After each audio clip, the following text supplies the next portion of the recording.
हाँ भाइयों, आएंगे ग्राम पंचायत नेपई में जो भी चुनावी घमासान खड़ा हुआ है। इस चुनावी घमासान में ग्राम पंचायत नेपई से जुझारू, कर्मठ, ईमानदार, लगनशील युवा महिला प्रत्याशी श्रीमती बिटोला देवी यादव, धर्मपत्नी श्री महेश चंद्र यादव नेताजी आप लोग के बीच में आए हुए हैं।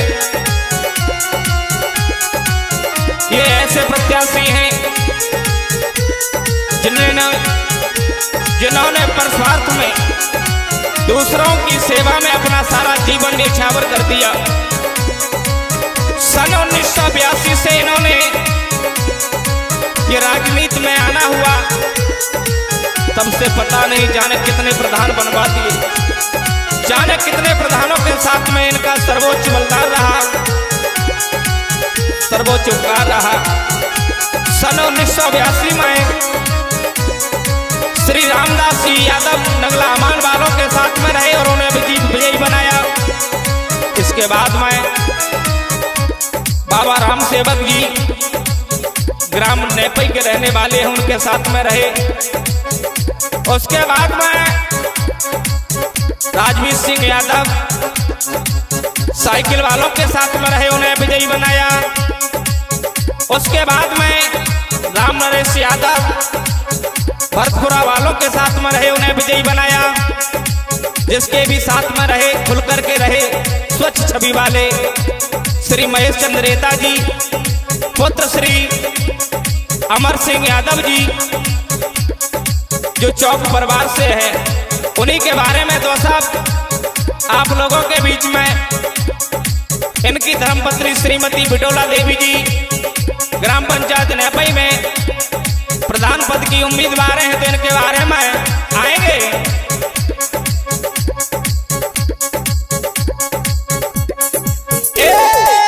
बिटोला देवी का घर प्रचार जिताई दो, अब की न को यार।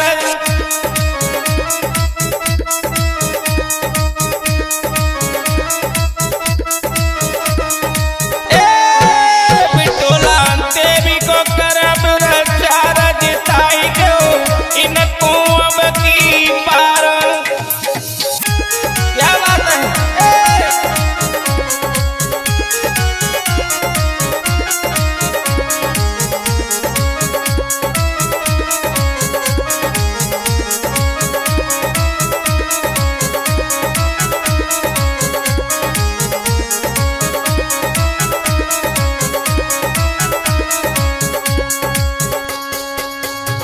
ग्राम पंचायत नेपई से निर्भीक, लगनशील, जुझारू, कर्मठ प्रत्याशी श्रीमती बिटोला देवी जी, धर्मपत्नी श्री महेश चंद्र नेताजी जो ग्राम नगला अमान से हैं। इनको कौन नहीं जानता। जब भी प्रधानी वाला इलेक्शन आता है तो महेश यादव जी को कोई नहीं भूल पाता। इसीलिए मेरा कहना है, बिटोला देवी को कर प्रचार जिताई दो, अब की न को यार जिताई दो।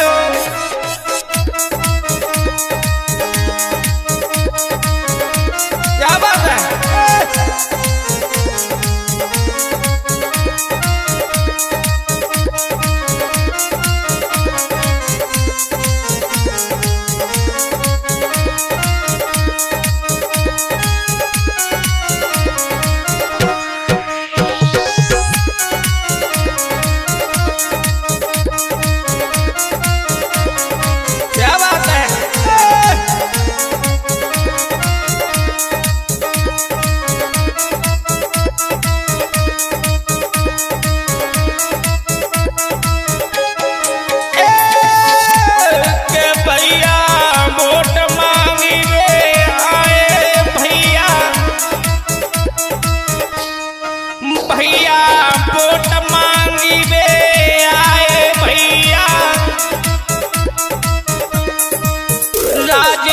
राजनीति में अब की धाए राजनीति में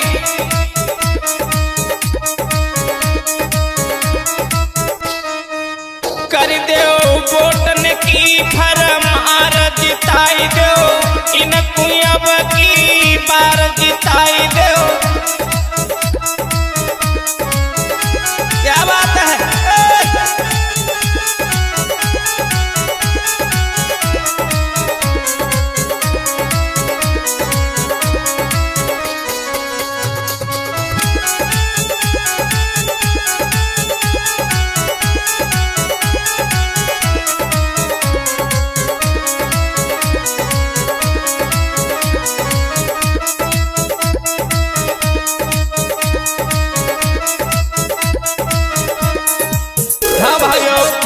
ग्राम पंचायत ने पैसे युवा कर्मठ लगनशील जुझारू प्रत्याशी श्रीमती बिटोला देवी जी यादव धर्मपत्नी महेश चंद यादव नगला अमान से सभी ग्राम पंचायत ने वासियों से कहना है, सभी से करबद्ध निवेदन है भैया, सबको आपने एक एक बार मौका दे दिया। ऐसी स्वच्छ छवि वाला प्रत्याशी आप लोगों को नहीं दिखाई देता है। जिसका जब भी किसी को वोट दें सोच समझ के दें, लालच से दूर रहे। लालच वाले तो बहुत घूम रहे हैं।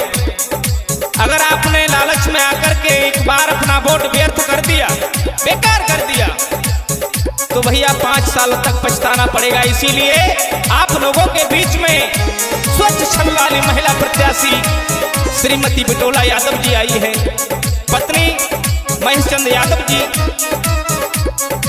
सोच समझ के वोट देना। और भैया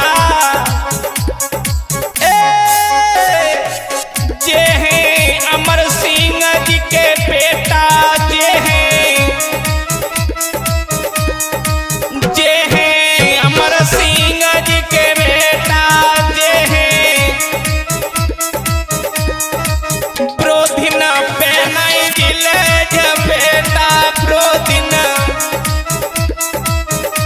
भैया आपकी बार मैदान में सब साफ है, कोई भी आगे आने वाला नहीं है, क्योंकि प्रत्याशी ऐसा है स्वच्छ छवि वाला निर्भीक जुझारू।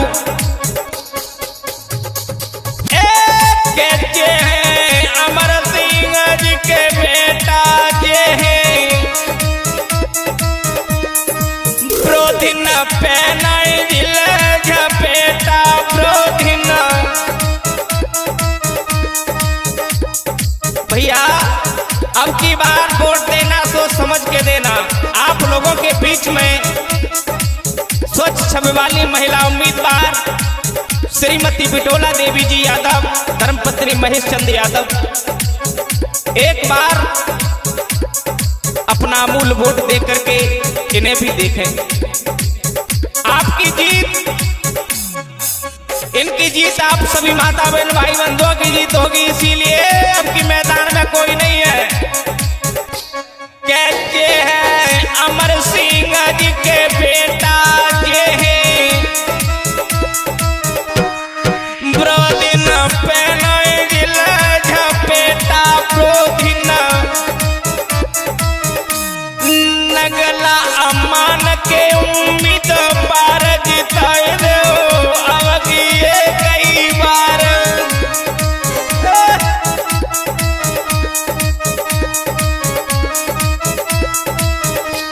बिटोला देवी को कर प्रचार जिताई दो, इनको अब की बार जिताई दो। क्या बात है बेटे।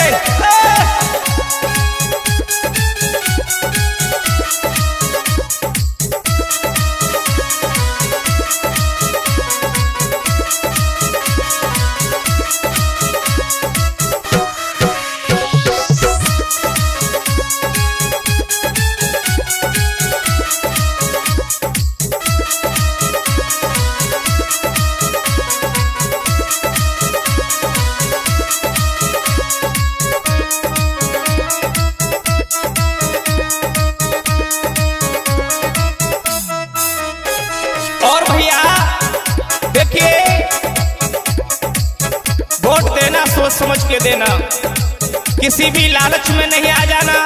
अगर आप लालच में आ गए तो 5 साल रोते रहोगे। इसीलिए आप लोगों के बीच में ग्राम सभा नेपी से निर्भीक जुझारू कर्मठ स्वच्छ छवि वाली महिला प्रत्याशी श्रीमती बिटोला देवी जी यादव, धर्मपत्नी महेश चंद यादव, जो आप लोगों के बीच में आई हुई है, तो मेरा तो यही कहना है, देना वोट बहन और भैया देना, देना वोट बहन और भैया देना। अब की पार लगाई दो नैया, अब की पार लगाई दो नैया, अब की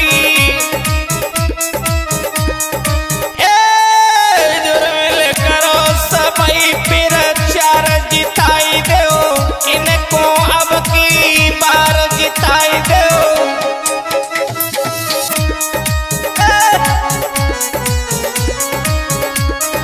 क्या बात है।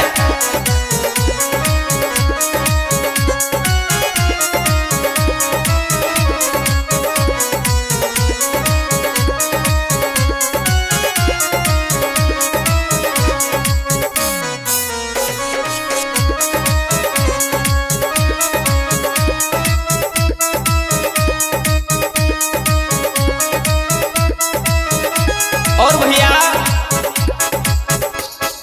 चौधरी महेश चंद यादव जब भी किसी के पास में रहते हैं, खुल करके कहने वाले स्वच्छ छवि वाले हैं, इनको भूल मती जाना। इन्होंने 1982 से आज तक अब तो कुछ संग्राम नहीं है, उस समय के इस रण में है जिस समय खुल करके संग्राम हुआ करते थे। खुल करके अपना पक्ष रखने वाले निर्भीक युवा प्रत्याशी हैं आपके बीच में। सभी ग्राम पंचायत नेपी के मतदाताओं से अपील है, बिटोला देवी करे प्रचार जिताई दो, अब की कई बार जिताई दो।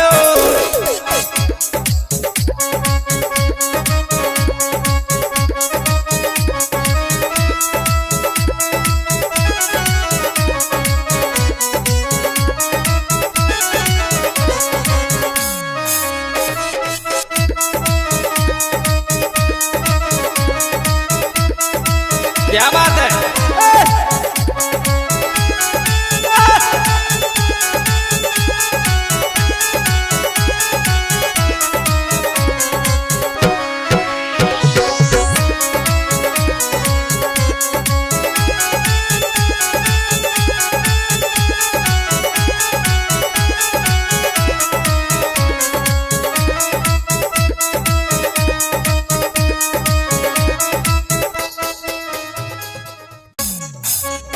हाँ भाइयों, आएंगे जो भी ग्राम पंचायत नेपी में ये चुनावी घमासान छड़ा हुआ है,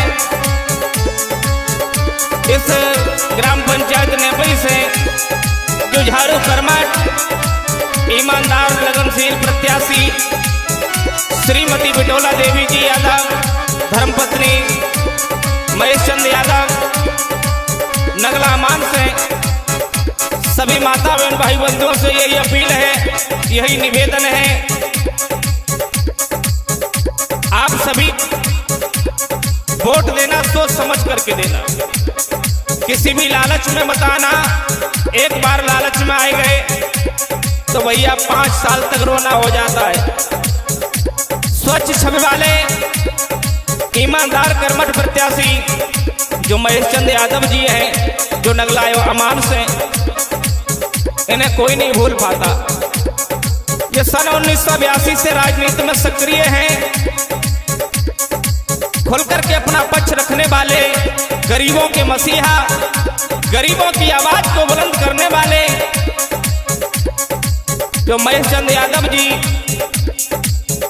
जनता की विशेष मांग पर आप लोगों के बीच में ग्राम पंचायत नेपई से इनकी धर्मपत्नी श्रीमती बिटोला देवी जी आ चुकी है। सभी मतदाताओं से अपील है कि सभी एकजुट होकर के इन्हीं को वोट देना। इनकी जीत आप सभी माता बहन भाई बंधुओं की जीत होगी। आएंगे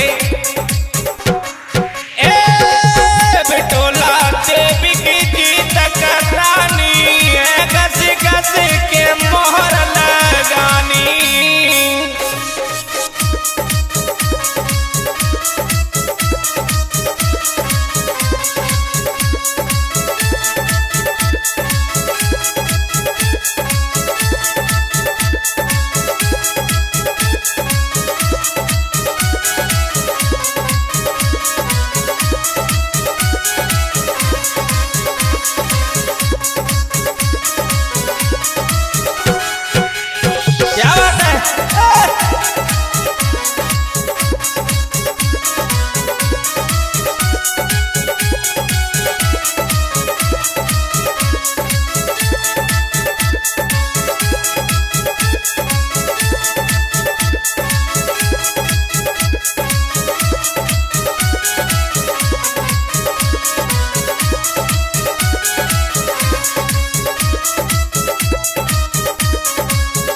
क्या बात है?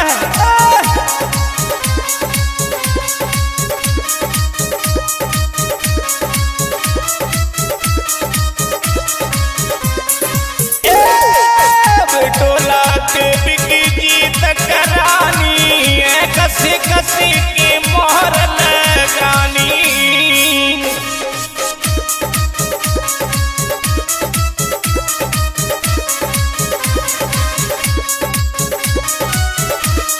क्या बात है?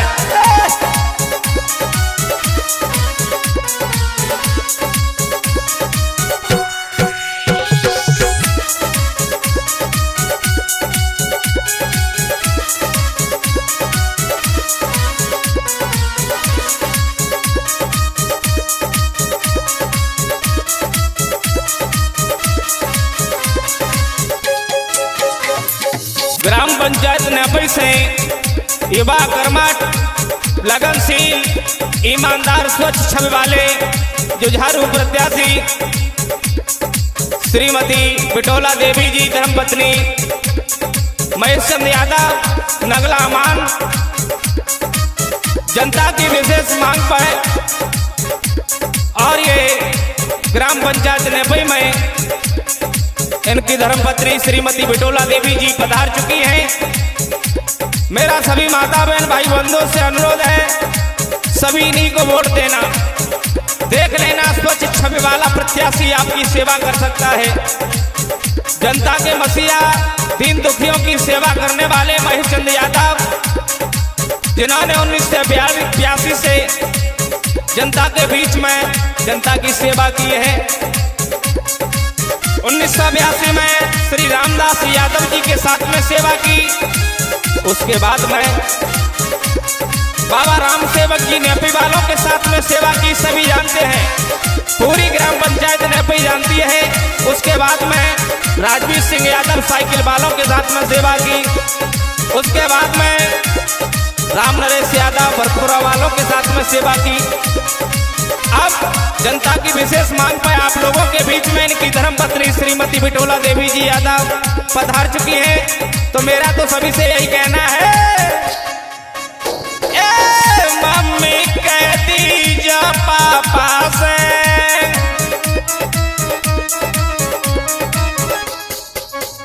ए मम्मी कह दीजिए पापा से,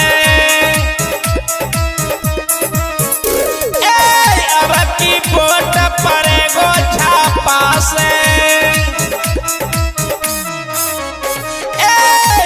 की वोट पड़ेगो छापा से,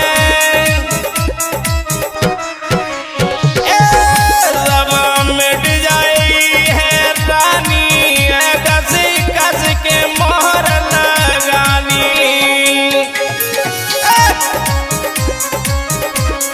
क्या बात है?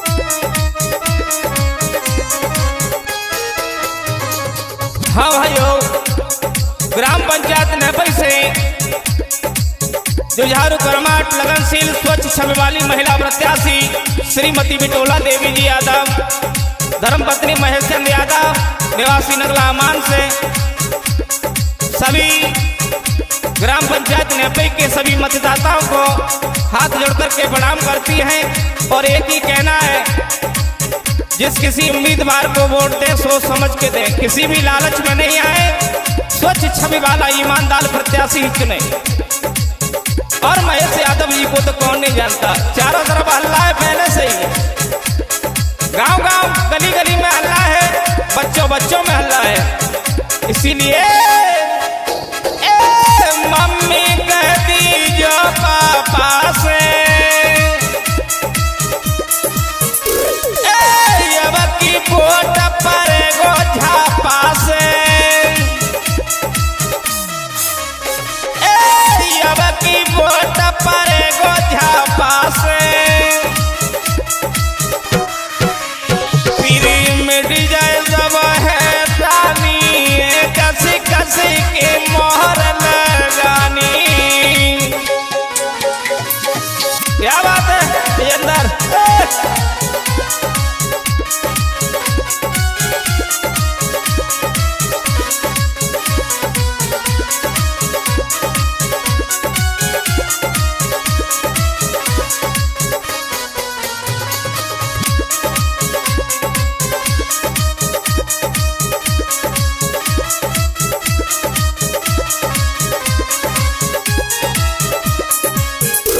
और भैया, जब से श्री महेश चंद यादव जी ने मोर्चा संभाला है तब से विपक्षियों की नींद उड़ी हुई है।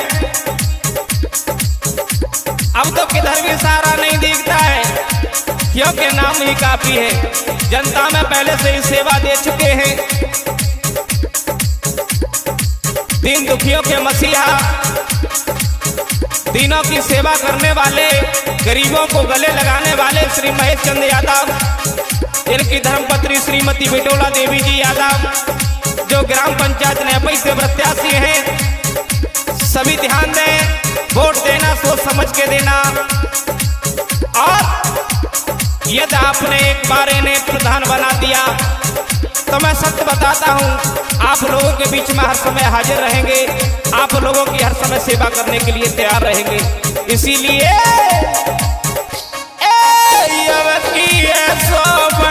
जड़म्मा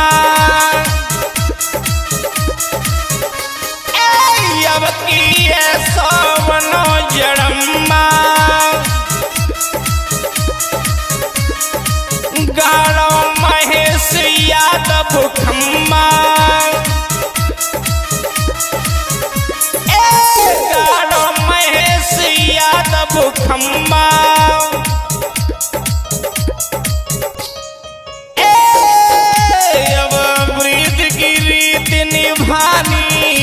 कसी कसी की मोहर लगानी। क्या बात है,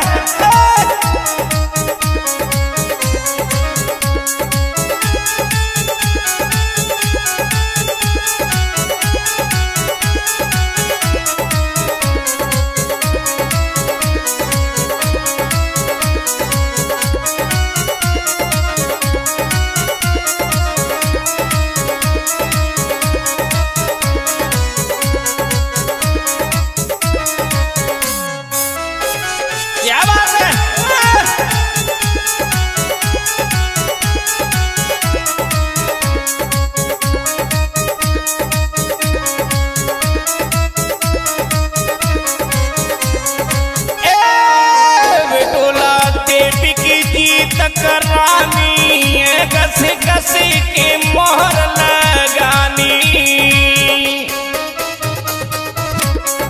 क्या बात है,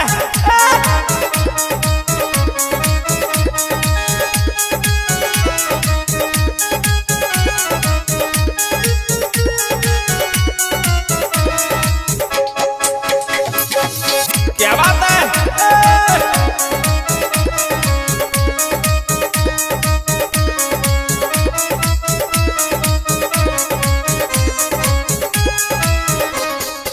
ग्राम पंचायत नेपई से ही प्रधान पद की महिला उम्मीदवार श्रीमती बिटोला देवी जी यादव। सभी पंचायत के सम्मानीय वोटरों से निवेदन है कि सभी वोट सोच समझ के दें, ऐसे प्रत्याशी को जिताएं जो आपके काम आ सके। आप लोगों की सेवा में श्रीमती बिटोला देवी जी यादव, धर्मपत्नी महेश चंद यादव नगला अमान से आप लोगों के बीच में है। इनकी जीत आप लोगों की जीत होगी, इसीलिए भैया सभी मिलकर के इन्हीं को वोट दें। बिटोला देवी की जीत करानी है, कसे कसे के मोहर लगानी बिटोला।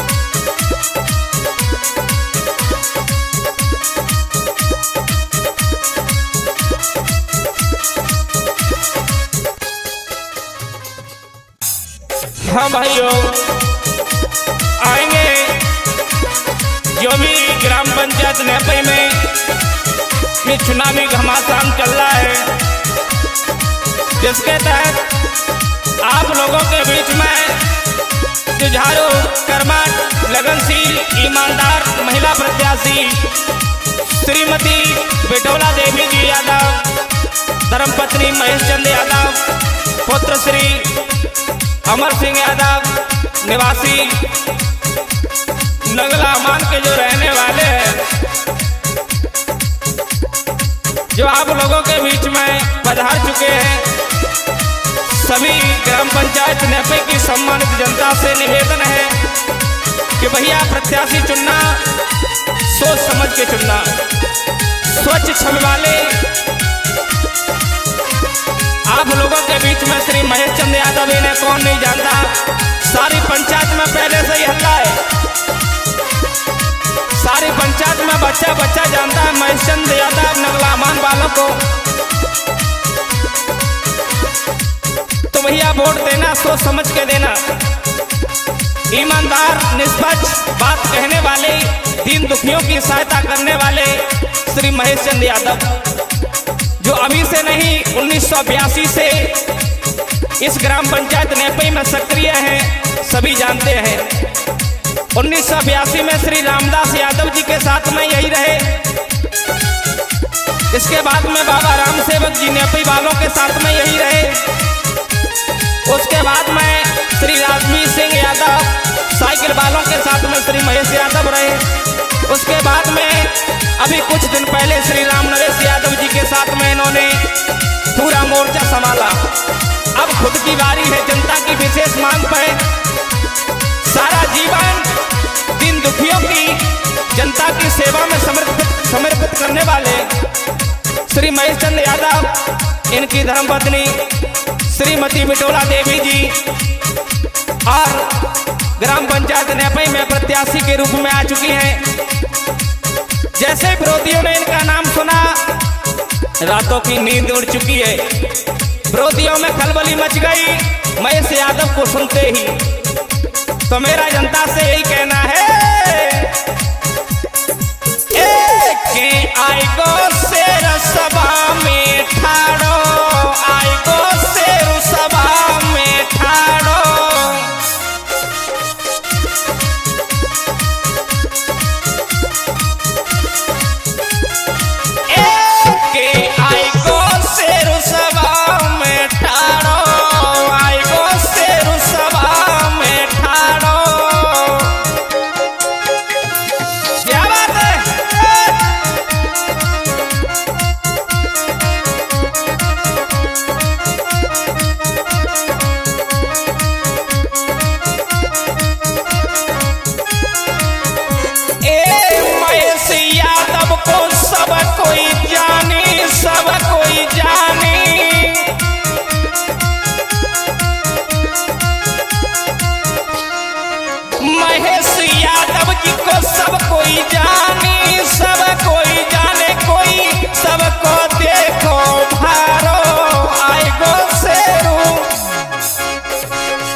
कर्माठी ईमानदार प्रत्याशी श्रीमती बिटोला देवी जी यादव, धर्मपत्नी श्री महेशचंद यादव, पुत्र श्री अमर सिंह यादव जी जो नगला अमान के रहने वाले हैं। इन्हें आते ही विरोधियों में खलबली मच गई। चारों तरफ रातों की नींद नहीं है विरोधियों में। और मेरा तो जनता से यही कहना है, भैया लालच में मत फंस जाना, ये दारू नोटों में नहीं फंस जाना, जीवन बर्बाद हो जाएगा। अपना भविष्य देखें, अपने बच्चों का भविष्य देखें, शिक्षा का कार्य देखें। दीन दुखियों की सहायता करने वाले श्री महेशचंद यादव जी को सभी जानते हैं। पंचायत में देखो, पंचायत देखो,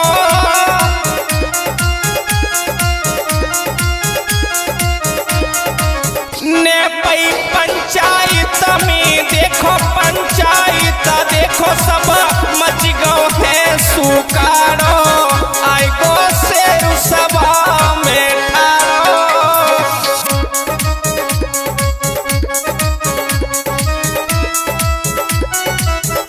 क्या बात है?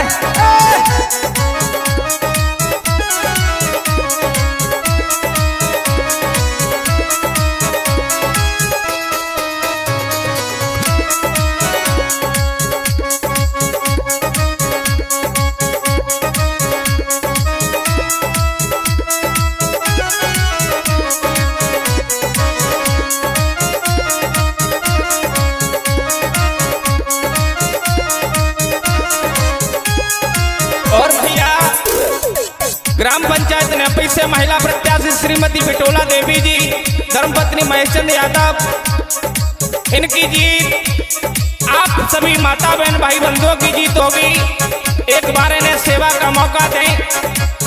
अगर एक बार प्रधान हो गई तो मेरा विश्वास है जितने हुए रखे हुए विकास कार्य हैं, जैसे खरंजा है, पानी की व्यवस्था है और जो भी इत्यादि रुके हुए कार्य सभी पूरे होंगे।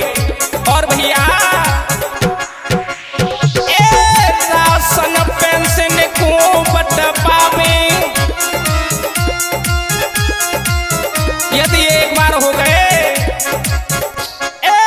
राशन पेंशन को बटवा में, पेंशन बटवा में काटे कट करारो, आई गो शेर सभा में ठाड़ो, आई गो।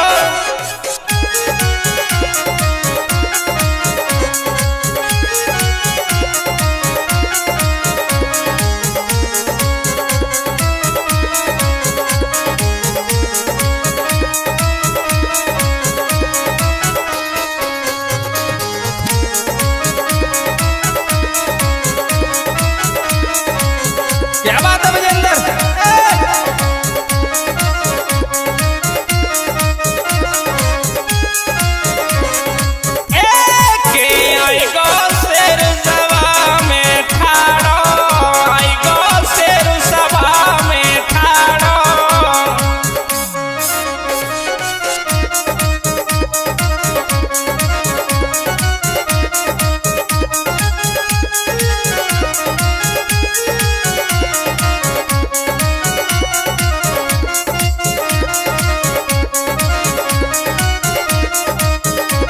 और भैया देखिए, मेरा विश्वास है ग्राम पंचायत नेपई को यदि स्वच्छ बनाना है, विकास कराना है, तो श्रीमती बिटोला देवी जी को विजयी बनाना है। श्रीमती बिटोला देवी जी की विजय, आप सभी माता बहन भाई बंधुओं की विजय होगी, ये मेरा विश्वास है। और भैया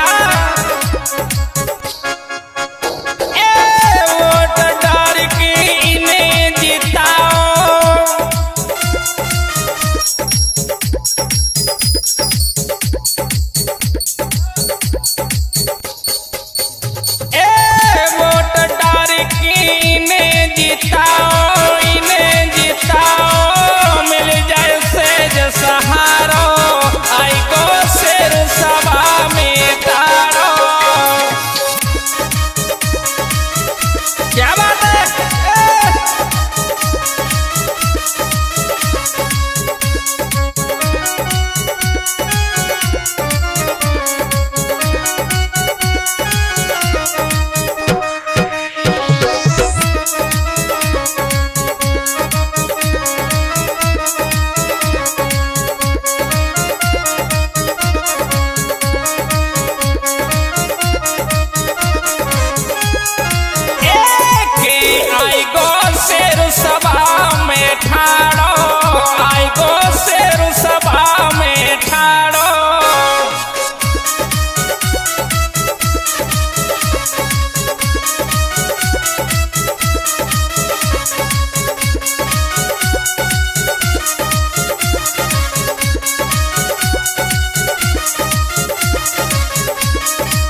हाँ भाइयों, आइए ग्राम पंचायत नेपई से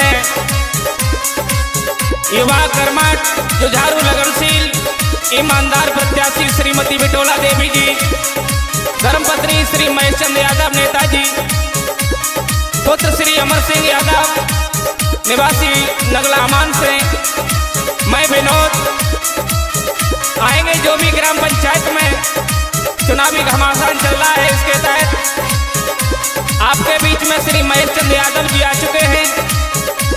ईमानदार कर्मठ, सबके जाने पहचाने। जब कभी भी प्रधानी का इलेक्शन आता है तो महेश यादव जी सबसे आगे दिखते हैं। सभी के साथ में इन्होंने योगदान दिया, पर स्वार्थ में दूसरों के हित में अपना सारा जीवन व्यतीत करने वाले महान पुरुष श्री महेश चंद्र यादव जी आप लोगों के बीच में आ चुके हैं। मेरा तो यही निवेदन है, ऐसा प्रत्याशी चुने दीन दुखियों की सहायता करने वाला, गरीबों का मसीहा, किसी भी लालच में आकर के अपना वोट बेकार न करें। आप लोगों के बीच में श्रीमती बिटोला देवी जी यादव आ चुकी हैं, पत्नी श्री महेश चंद्र यादव निवासी नगला मान से। एक स्त्री कहती है, बहना अब तो चारों तरफ बिटोला देवी जी का ही हल्ला है। तो उसका पति समझाता है, सुनो, किसी लालच में आकर के और दूसरों को वोट मत ही दे देना। और बोला, सजी पोलिंग पे आजा मेरी रनिया, आई गई प्रधानी।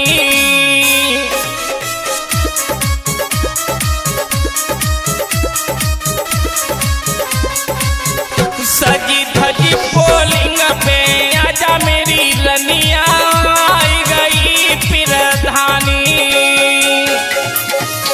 क्या बात है?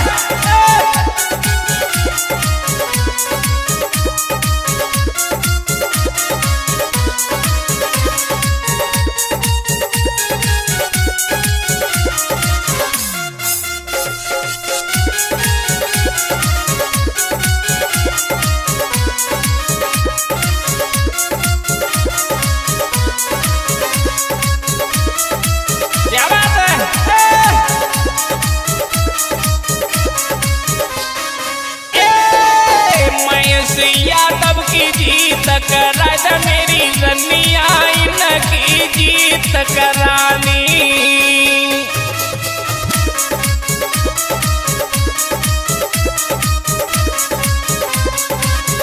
महेश यादव जंग में आई गई मेरी रनिया, है गई जीत करारी।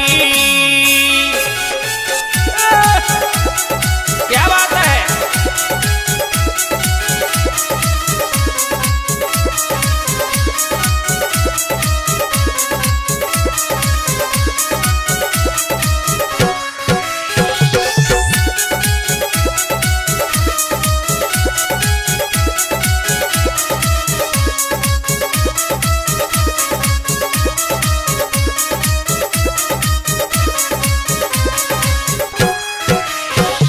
ग्राम पंचायत नेपई से जुझारू कर्मठ, लगनशील, ईमानदार, स्वच्छ छवि वाली महिला प्रत्याशी श्रीमती बिटोला देवी, धर्मपत्नी श्री महेश चंद्र यादव निवासी नगला अमान।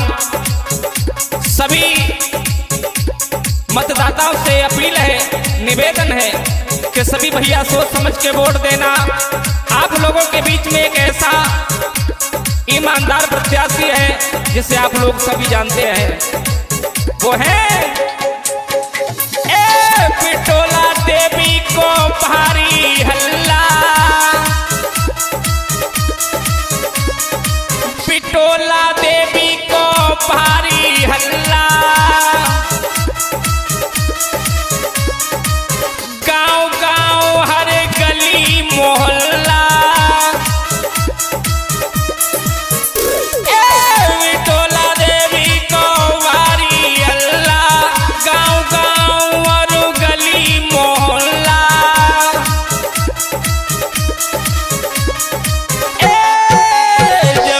जम के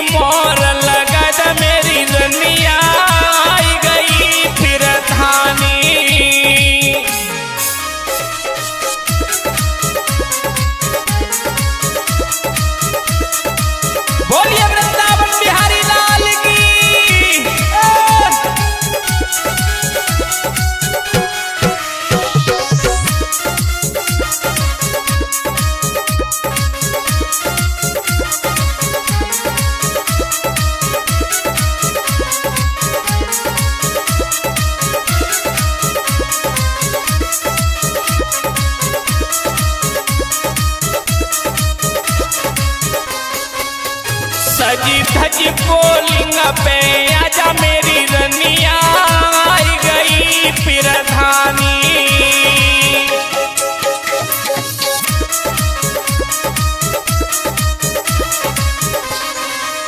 मैं सिया तब जंग में आई गई मेरी रनिया, इनकी जीत करानी।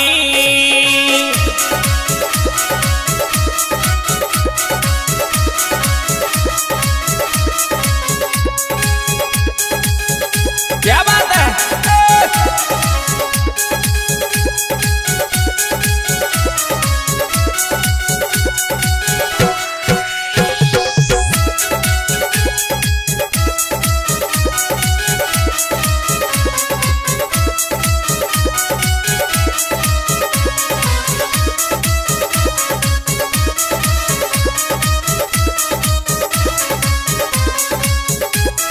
और भैया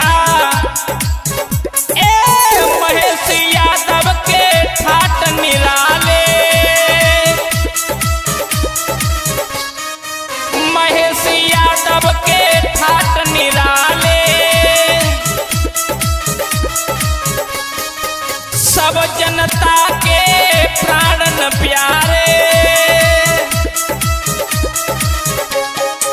महेश यादव के ठाट निराले, सब जनता के प्राण प्यारे।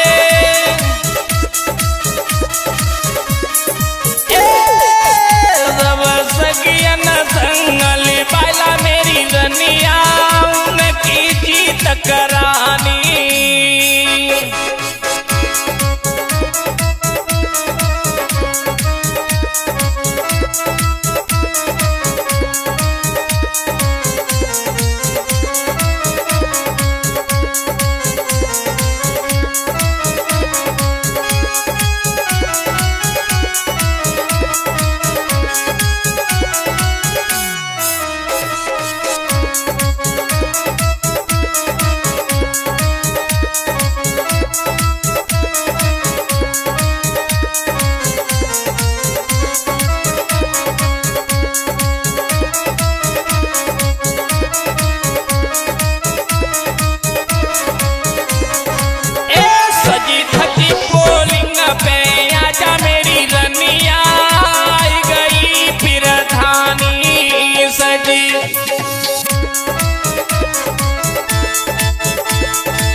ग्राम पंचायत नेपे की समस्त जनता का विशेष प्यार मिला, जिसके कारण इन्हें मैदान में आना पड़ा।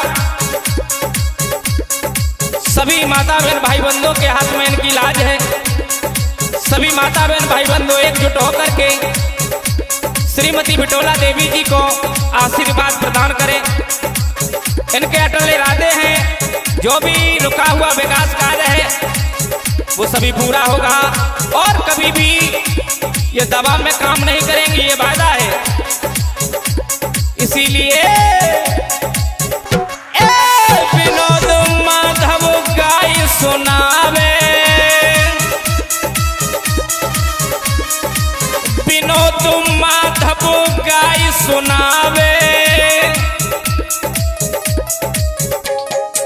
महेश यादव की जीत करावे।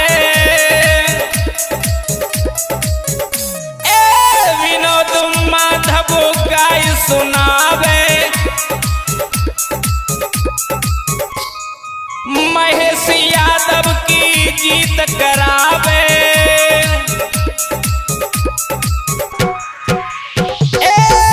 इन सिर पे ताज बंधा दे मेरी रनिया, इनकी जीत करानी। इनके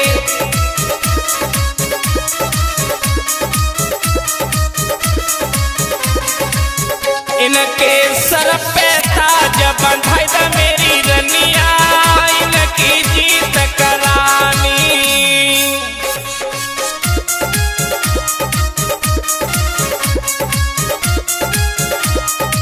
क्या बात है।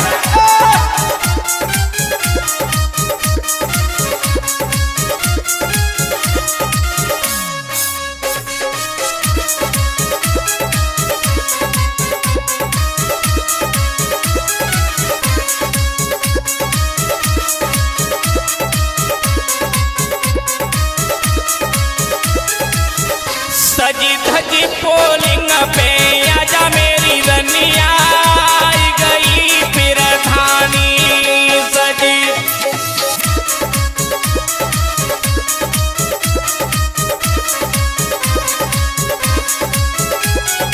क्या बात है। और इसी बीच में ये भजनों द्वारा चुनावी प्रचार मैं विनोद आप लोगों के बीच में पहुंचा रहे हैं। हमारा